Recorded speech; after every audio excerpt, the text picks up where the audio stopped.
Being in the mortgage industry now for almost 20 years, I've seen thousands of loans in my career.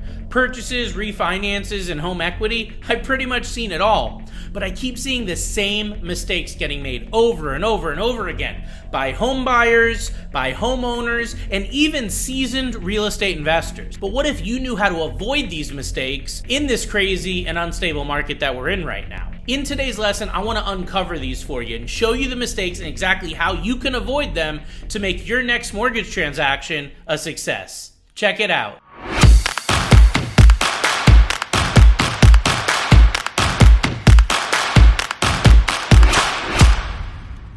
What are the most common mortgage mistakes that you see homeowners and even home buyers make today? The first one is going to be taking out a mortgage without having a long-term strategy for that mortgage or not having a personal mortgage strategy. The second mistake that I see a lot of people make is they only deal with their local bank or their credit union when it comes to getting a mortgage. They don't look at other outlets. They only do business with those who they already have a prior existing business relationship or banking relationship. And the last big mistake that I see, this one has been really common, especially over the last year or two, is evaluating a mortgage option or a proposal for a mortgage based solely on the interest rate that you're getting and not looking at the other parts of that mortgage. Why is having a mortgage strategy, though, so important, especially if you're a first-time home buyer? So the reason why having a mortgage strategy is so important is because a mortgage is a long-term commitment. This isn't something that you're going to be taking for 3 or 6 months or even a year.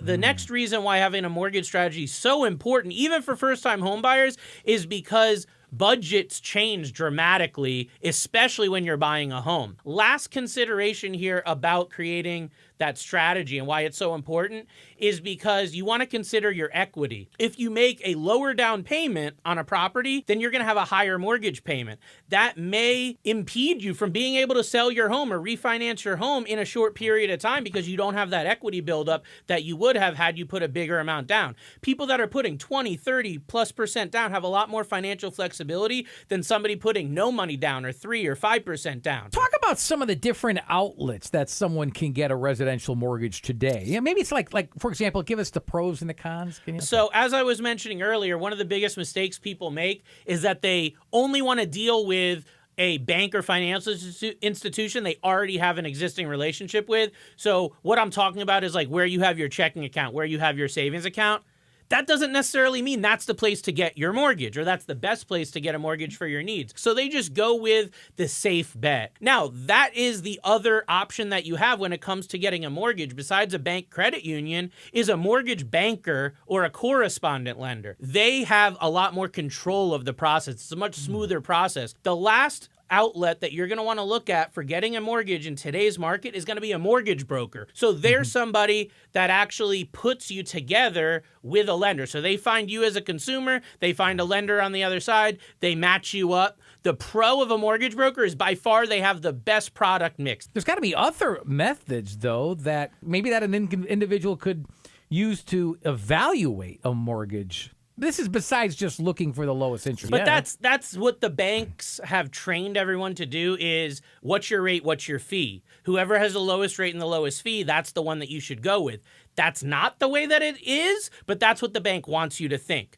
You want to make sure that you're dealing with someone that's professional, that has a track record, and has experience. How do you find that out? Reviews and referrals. Another great place to be vetting out your lender and how to evaluate a mortgage and a mortgage officer is online presence and social media. Google My Business, Facebook, YouTube, Instagram, TikTok. And the last idea that I want to instill in you for evaluating a mortgage and getting the best mortgage is a unique plan. So what you'll find is a lot of mortgage brokers and a lot of banks and credit unions, they will simply get your loan application and quote you a rate and fee. They won't really ask those deep, dark questions about your long-term financial plans, your retirement, how long do you plan on being in the home? All these little things that play into the type of mortgage that you're going to get. But what you'll find is many who are experienced, like myself, almost 20 years in the industry, we just take ourselves away from just competing on price. And we really want to compete on the advice and the unique plan that you're going to get, which is going to save you tens of thousands, if not hundreds of thousands of dollars more than just getting the lowest rate on the wrong loan. Why do you feel it's so important to discuss these mortgage mistakes here? The reason I think it's so important is because I see the same mistakes being made over and over. Yeah. But that just shows you personal finance, a lot of it is emotional, a lot of it's behavioral. It has nothing to do with the market, with the economy, with the interest rates. A lot of it is deep down inside of you. And all these external forces that are actually manipulating your heart, your mind, what you're thinking, what you're feeling, and you're going to make that wrong financial decision for you, and you're going to make the best financial decision for the people selling you the financial products, the big banks, the credit unions, the financial institutions.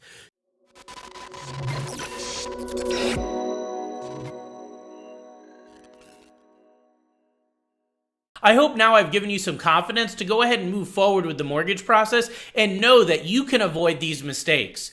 If you know someone else who's either about to buy or refinance a home or maybe just did, they might find value in this video. Go ahead and share this with others that may actually find the content valuable. If it's your first time watching us, please hit that subscribe button. Also smash the bell so you get notified on all of our future content. And I do offer consultations. So if I can be of assistance to you or anyone that you know on your next transaction, reach out to me directly by call, text, or private message. My direct line is 860-413-3938.